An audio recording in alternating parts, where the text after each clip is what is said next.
Hi, welcome back to the Neurodifference podcast. I'm Rhys Jenkins, and I have the pleasure of introducing the lovely Louise Knight. Louise, thank you so much for agreeing to be here.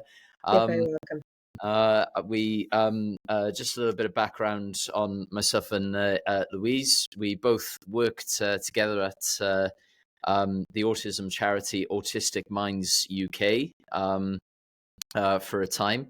A massive pleasure for myself. I, I don't quite know how you put up with me, Louise, but I hoped you found the experience of working with me 1/10 of as amazing as how amazing it was to work with you. Oh, it was brilliant. No, you made so much difference because I think we were there in the early days, weren't we? And no, you've always been actually you taught me about how to be polite and have manners, which is I can put down to you. And I thought, well, what would Rhys do? So yeah, it was great. Thank you so much. Thank you so much. Um, I I learned many things from you, Louise. Especially the Oh, cool. importance of being enthusiastic in the work that you were doing, and that is certainly something that I'm looking to take into this podcast. So, Cool. tell us a bit about yourself. When were you diagnosed as autistic, and what traits or signs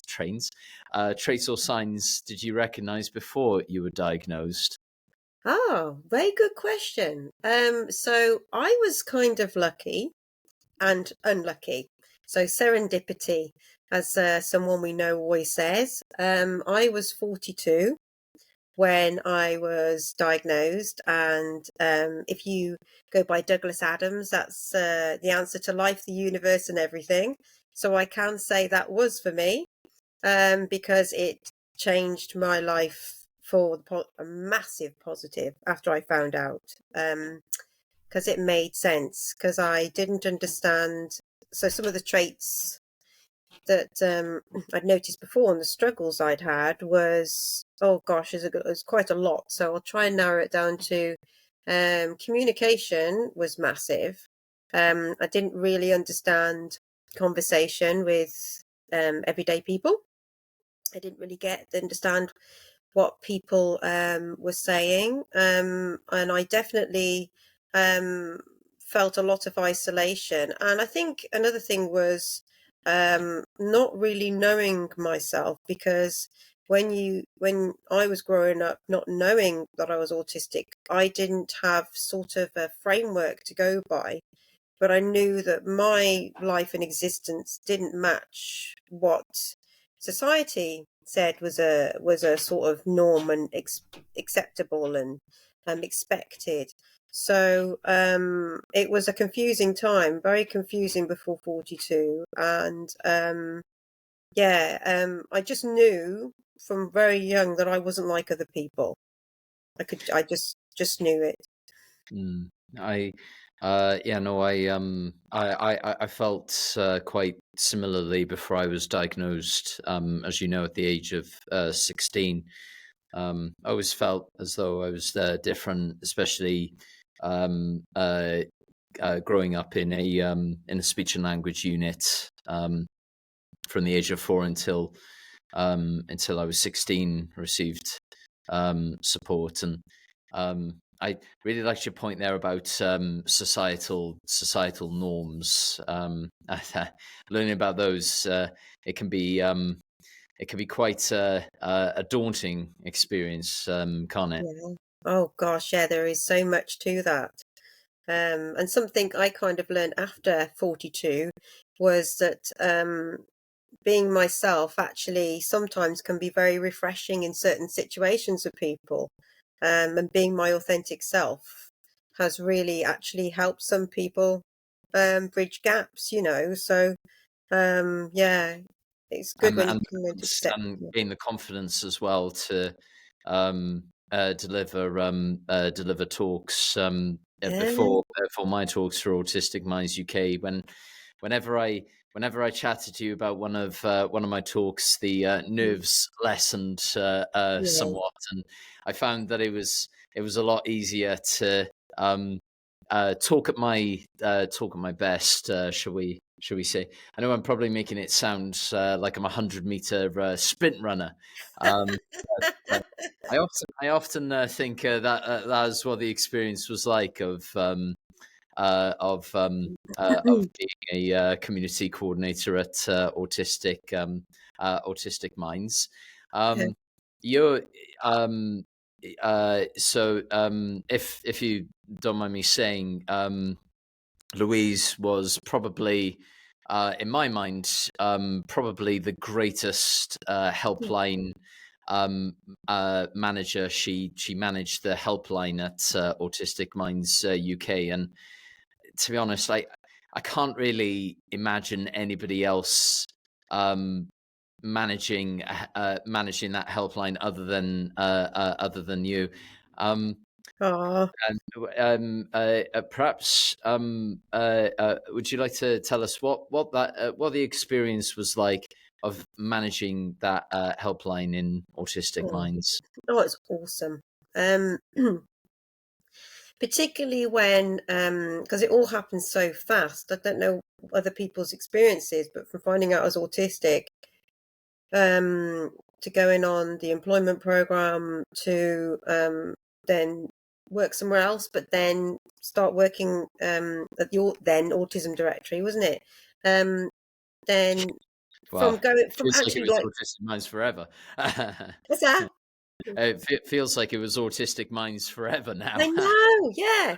And it was when I kind of like went there that I had never felt capable of doing anything because I have quite crossover of ADHD and autism can be a bit chaotic.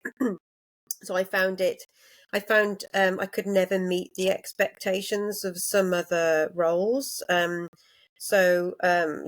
have low self-esteem, then you don't know what you're capable of. So when I um all I did was answer the phone first, and I would transfer messages to other people. But then because I discovered I'm quite a good communicator, but when that comes to neurodivergent, I'm a good communicator. Because where before I didn't think I really was, but because all of a sudden when I was getting calls off, but even parents of neurodivergent, I get calls off them, and suddenly I found I had loads of people I could communicate with, which I hadn't had before. So it was just a woo. It was like an amazing experience and a revelation. And I thought, actually, I'm quite good at communicating, and I didn't know that.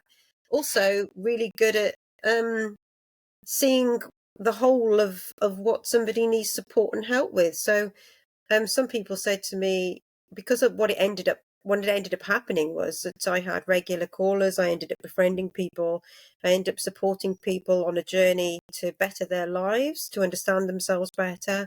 And sometimes I wouldn't hear from someone for 3 months, and they'd apologize, and I said, no, that's the point. You don't need me now, but you can dip back in and say hello, because they found themselves. So it was an absolute privilege. I was very, very lucky to find out I could do that kind of work and do it really well, compared to I could have gone somewhere else and never had that sort of knowledge about myself or support people. So when I ended up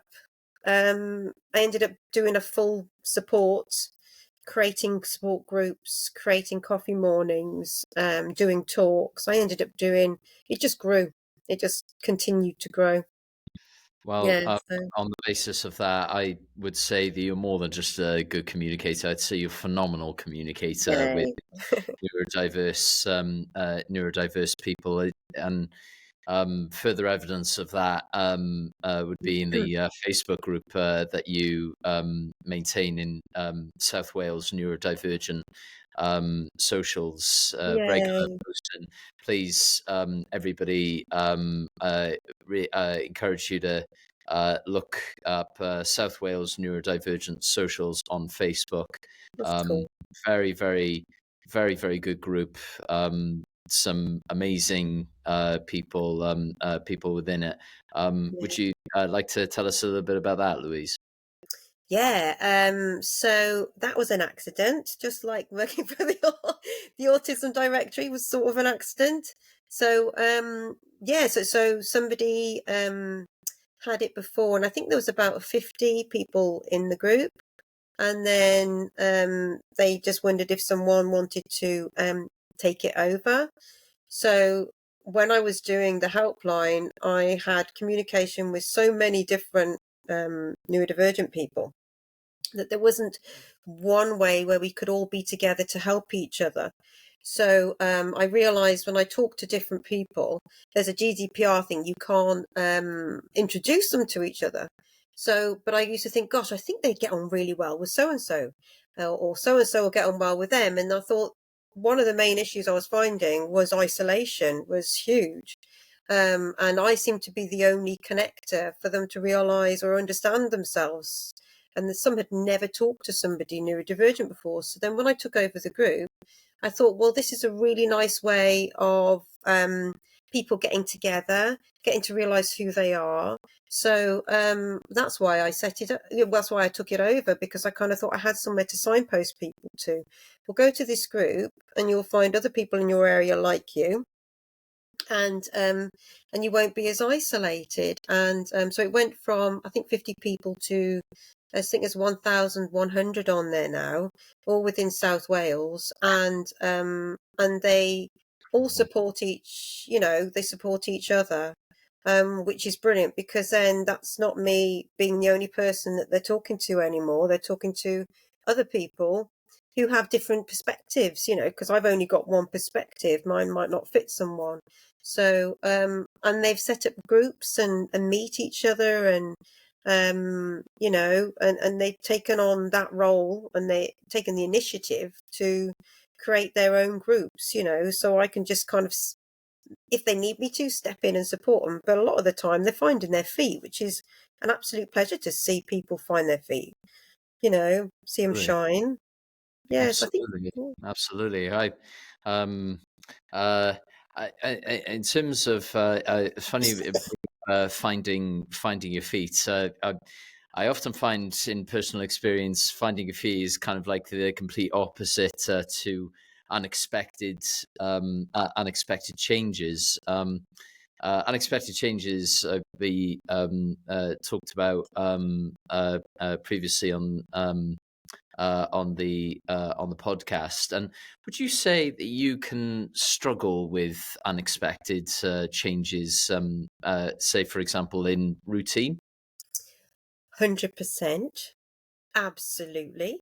Um, I think sometimes it depends on many different factors. So it can depend on how I am that day, how well I'll cope with it. And then if I haven't slept very well, if I've got a build up of many different things I'm going to have to do, or a lot of not nice changes, some things can happen, like my car broke down, or I missed the bus. So Oh, nice. some negative changes can become quite distressing, and then that'll make the next thing happen. And I don't know about anyone else, but sometimes I find they happen in threes, and then you end up with one thing and you're like, oh my gosh, I can't do anymore, and it gets really difficult.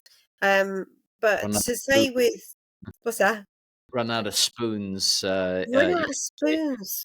So it depends. So like if you've got one change in a day, I might feel a bit ooh like that, but then if you've got a lot of changes, so I have set routine. Because I'm autistic and ADHD, it's a very complex sort of balancing act. So I don't like routine. Part of my ADHD doesn't like it, but autism needs routine. So I have an accidental routine. I always say that, where I do the same things every day because I won't remember to do them otherwise. With the ADHD, I will forget. But if something comes along and steps in the way of one of those set routine, I will forget the rest. So it's a very difficult thing to balance. I can say that a little thing happened. The rabbit's okay, but I forgot to heat a hot water bottle when it was cold. And I do it every day, twice a day. and I did one thing out of my routine that evening, and that threw me off. And yeah, so I was apologizing to her the next morning. So, it's a See. balancing act with routines. Yeah, no, I couldn't agree more with you. I'm working on getting a new diet, for example, but um, getting the right foods and creating the right routines. They became especially hard this week in particular because um, simply because I was visiting a friend in London, and because I hadn't set in place a routine for um, cooking food, because obviously was going to London, didn't feel like it was necessary. I still haven't been able to put in place this new diet plan that I've got. Well, I say diet plan. Uh, um, it's more to kind of like put on weight rather than take off weight. I know people might think, diets, kind of are all about losing weight, but it's not necessarily about that. It's about putting in place a food plan, or at least that's my understanding of it. Anywho, different social rules to the rest of society. Absolutely. Can't wait to get into that. Dive into Um, that more. yeah, To be honest. um, absolutely. but I've long believed that autism is as much a different ability as it is a disability. Um, what autistic traits would you say help you day to day in life, and how do they help? Wow. So, as long as I'm in the right situation, because I find that if I'm in an environment that's not good, um, I'll have different traits reveal themselves. So I've been in both worlds. I've been in a world where I can flourish and grow, and I can really build on traits that help me day to day. But I've been in situations where I find that lack of communication and not a very good environment can totally make me react differently from what a good environment can. So if I say, for example, I'm in a good environment, then I kind of feel like my autistic traits really, really shine. I think that they are probably 200% more. It's like having the right sort of power connected to me. It's like I've become a Higher force. power, Yes. as Coldplay would say. Coldplay. Or, Yeah, yeah, or Coldplay would say that. absolutely. Because it is incredible the difference that a good environment can have on those autistic traits. So I've become a superpower almost. So, So it's what for incredible. you? Sorry, what for you is a good environment? So a good environment needs to be one that is authentic, um, very, very real, and listens, um, and has patience, um, is able to adapt. They're able to adapt to my differences. So it's like if I need to do something a certain way, then them going, okay, as long as we get the same result, then, why don't you do it that way? It might look different. So, and also because each autistic experience is quite different sometimes, isn't it? Then it would need to be tailored to that person. So if that person really doesn't like busy environments, or they don't like noisy environments, or they need to have minimal social interaction because it's so tiring, then so those things really need to be in place. So it's whatever that person says that they need, to be able to excel. And then the difference of productivity, I would say, is they probably from my experiences of seeing people in really good environments, autistics in good environments, they could probably do, say, 110% rather than 100%. They can really, really work very, very well in the space of time. Absolutely. Absolutely. I couldn't agree more. A lot of people who know me very, very well know to be very, very social. For example, I love speaking with people about my main passions, but there are just certain times where I just feel so tired, and I just need to pop on a film or a good podcast, or go for a walk in nature. For example, that was one of the main appeals of going to Japan. By the way, here Oh, it was yeah. yeah, just so beautiful, such a beautiful Oh, place in terms of the landscape and the scenery. gosh. Like if ever I needed to recharge, Go do I would that. just go walking by a lake, or go walking by a park, or even just walking through the city of Tokyo. For example, it could be very quiet at night. So you know, Wow. and again, you know how many times I've encouraged people to visit Tokyo and Yes. Japan. After all, I could see why. I know a few people who would like to go. It must be amazing. Cool. it's very, very special. Perhaps I might do a podcast on that someday. I Who think so. knows? Probably. Well, we'll see. Um, right after football, I'd imagine. Hey, speaking of football, you must be very, very happy with Liverpool's progress. I Yes. know they drew to Everton last night, but Yes. I know they drew to Everton recently. I'll edit that part out. Um, but 7 points clear. 7 points clear at the time of recording.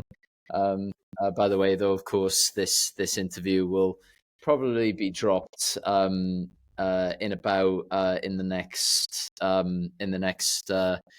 2 weeks. Cool. Just so you know. Um, according to the NAS, boo, Microsoft. I'm kidding. Um, according to the NAS, an estimated 700,000 people in the UK have been diagnosed as autistic. Um, Lou, would you say that it's fair that awareness of traits in autistic adults has moved forward positively? I think so. Yes. Just my point of view. Because if you notice, it's in, well, I can't say so. Like 15 years ago, there wasn't much talk about it, and 15 years ago, I didn't know anything about autism.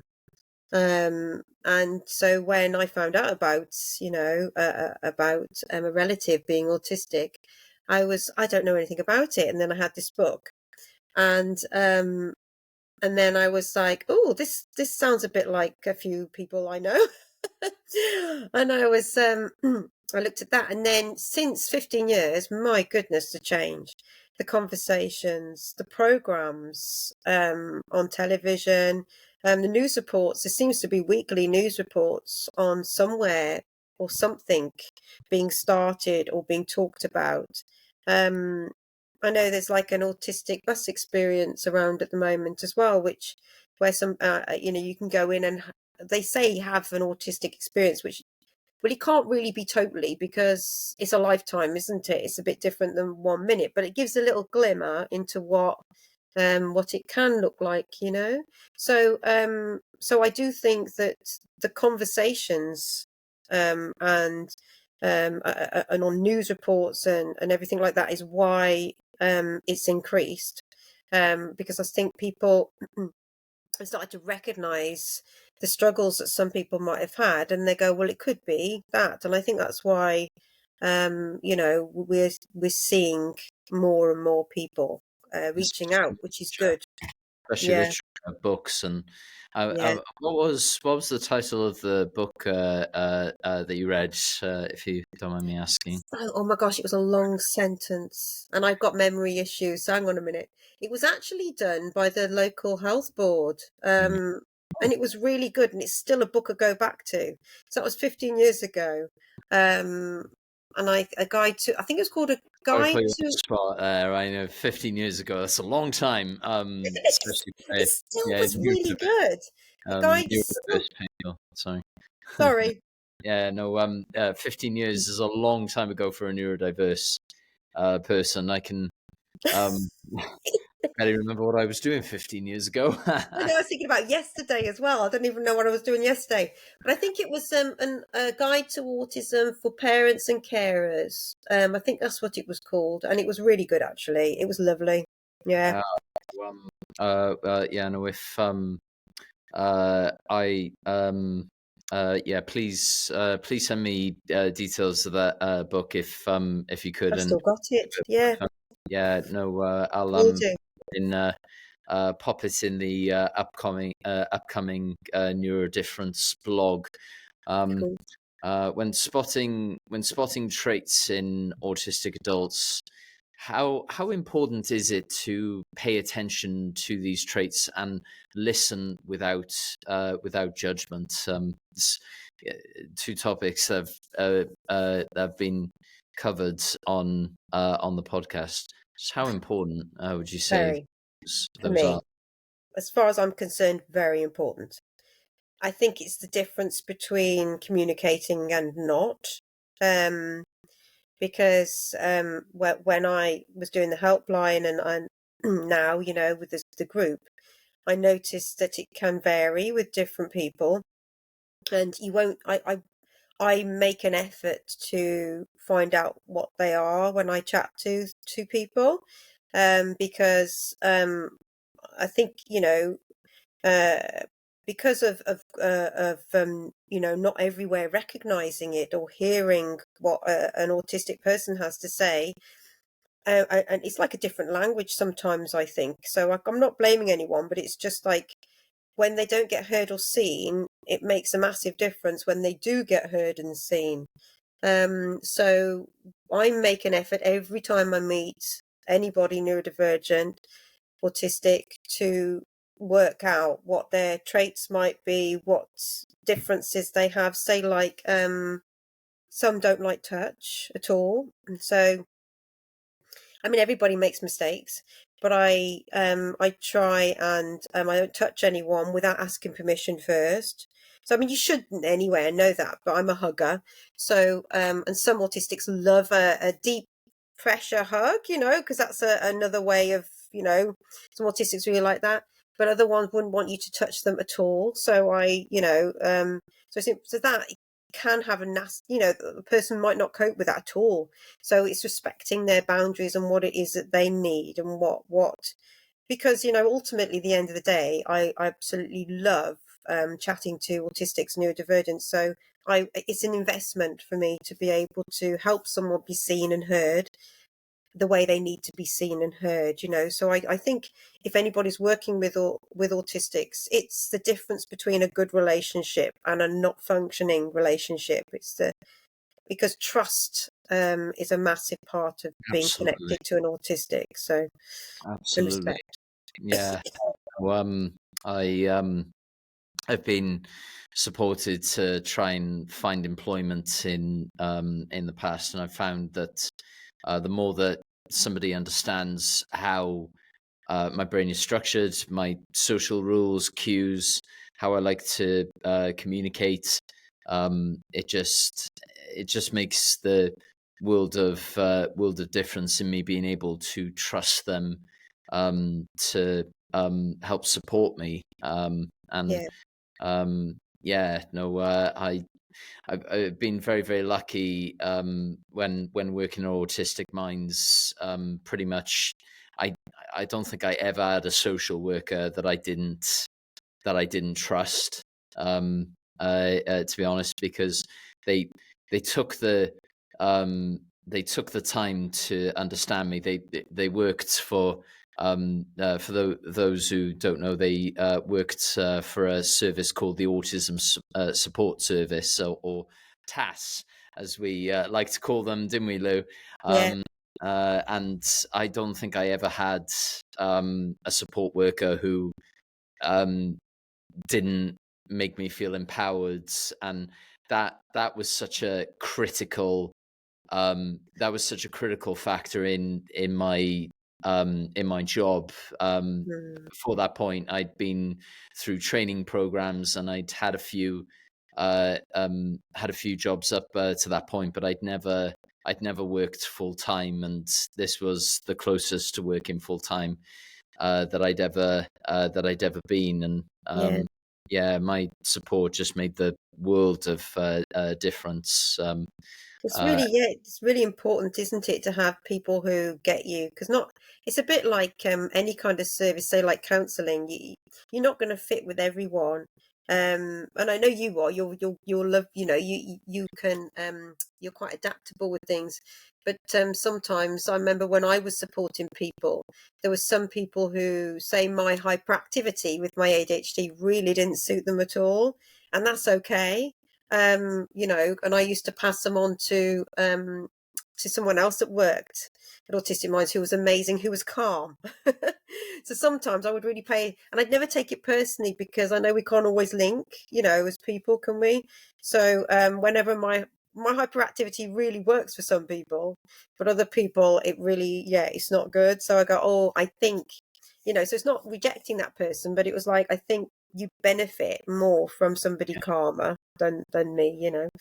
So it's the virtue of working in a team. Some people yeah, just naturally bring the best out in you. I know it'd be easy for me to say people bring the worst out in you, but like working in a lot of teams, sometimes people don't bring anything out of you. So no, neither good nor bad.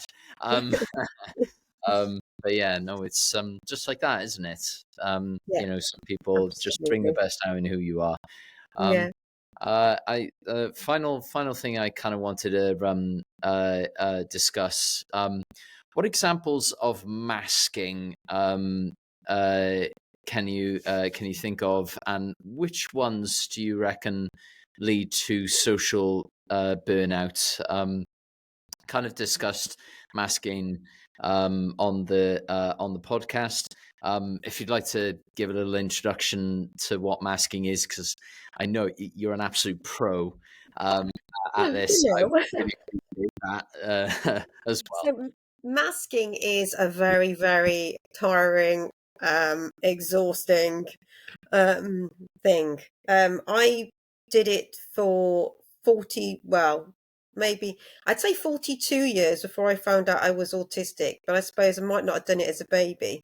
But as soon as I could realize I realized about masking because my reactions weren't like other people's, so I um would just try and fit in.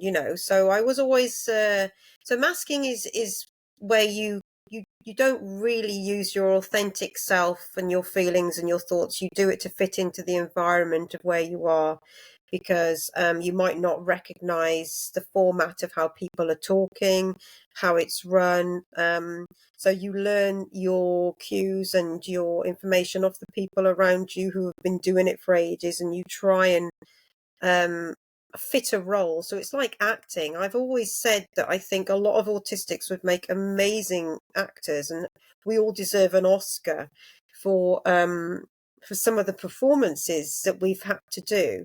And it can make someone worry that they're not being genuine. But for a while, I used to think, "Oh, I'm not being genuine," but the reason is because I had to put on a mask to be able to fit into situations. I couldn't really do my authentic self, because it just didn't work in so many places.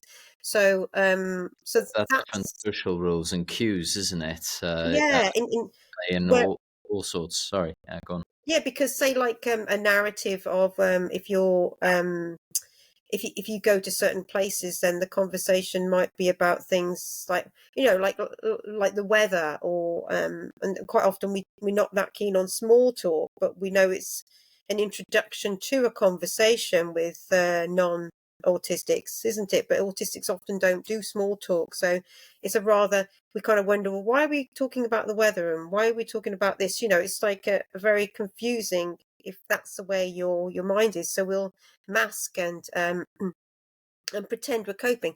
Another thing as well that happens with masking is that because I'd done it for 42 years, I didn't know what was the real me and what wasn't the real me. So because I'd always fitted into other people's narratives and not my own.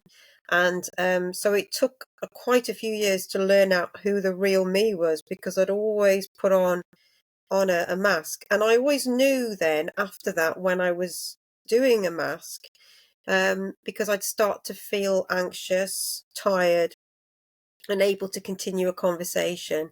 I'm totally exhausted, so I'd need to step out of it.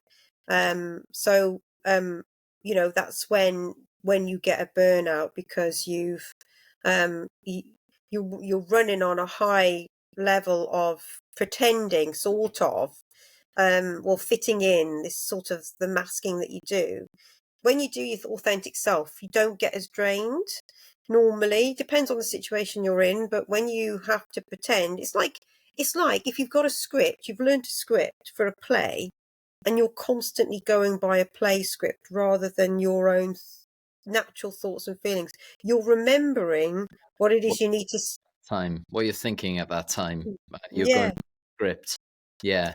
by a script, because I've got a script. I have got a script for certain situations, because I have to, because I wouldn't naturally go into them otherwise. When I used to do the helpline, when I'd work with some professionals, I'd do my script. When I was working with autistics, I just let it all happen because it was just natural, but I know there's a script to go by. But I think that's when we get that sort of burnout, and when we don't as well, when we haven't learned that we're masking, because we might not even realize it. Sometimes I can accidentally mask and I don't realize I'm doing it, and I thought, oh, I'm starting to get tired, I'm masking, and I didn't mean to.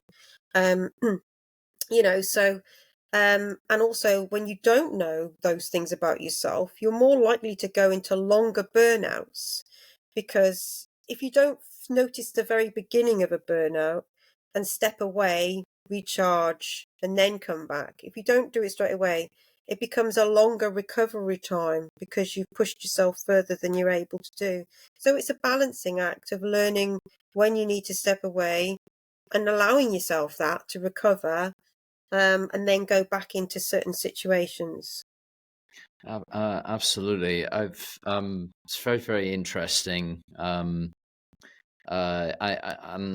would say I'm learning more about masking and social burnout every day, especially as I get older. I find that I only really want to surround myself with people who I know a lot about, who engage in relatively other similar subjects of interest. Can be a bit difficult because like adults, we live by our own schedules, and if we're not working, we're looking after kids. So I don't have kids myself, but a lot of my friends either do or are married, for example. So it can be quite difficult to see them on a regular enough basis. But and again, that just makes masking all the more likely. So tell you one example of masking. I was watching Swansea City versus Cardiff City in the derby. Not the best for Swans fans, as I'm sure you know. But I was with two good mates who unfortunately I hadn't seen very often again because of regular life and how our lives are kind of structured. And I found when I was speaking with one of them, I felt like I was masking. I felt like I Mm. had to fill the conversation. I had to fill any kind of silence with conversation, and I think that is a masking technique. Yeah. I employ quite often. I feel like if there's silence, there's awkwardness, but that's not necessarily the case. Mm. And I think it's taking time for me to kind of grasp that. But I find that I'm very much less determined to fill a silence with conversation, especially as I get older. So, what you find as well? Definitely, hugely. I gotta say, getting into my 50s has been great. Because yeah, you can own. Not everyone I know has the same experience, but for me, I've really started to own myself, and I'm more comfortable with who I am, and it's really nice to feel that. To be fair, I used to suffer an awful lot with rejection sensitivity dysphoria. So I would worry that if I don't perform, then people won't like me. That I had to behave in a certain way to be liked. Which you get levels of always, I think, anyway, but I don't do it as much now. I think that was part of masking as well, was because I didn't want to be not accepted. So I was always doing that a lot, but now these days I do find if I can relax in these situations, and I always feel like that the right people will gravitate to me, and the right people will stay with me. So I get more authentic connections. And it's not because I want to be not nice to anyone, but sometimes two people just don't match. We might be too alike, or and when I was trying to force those connections, I found then it wasn't a nice, easy relationship. So, and I've waited and I've been patient, and now I've got quite a lot of more friends than I've ever had, to be fair, which is very cool. Not supposed to hear that because you're wonderful. Yay! Uh, And you um, are. Thank you. Uh, really appreciate that. You know, it has been awesome having you interview on Neurodifference. Yay! Thank Uh, you. please be braced for further invites, especially on Yes. podcasts about ADHD Mm. as well. Be definitely be looking into hopefully the overlap between autism and ADHD Yes. in future. Mm. Because well, there's a lot of overlap with ADHD and autism. Mm. Yeah, definitely. Yeah, no, and it's fascinating to learn about that as well. Thank Yeah. you ever so much for coming on here, uh, uh, and for everybody listening, let's go all out there and make a positive neuro difference in Yay! the world. Thank you. Absolutely. Right Thank behind you. Thanks, Rhys.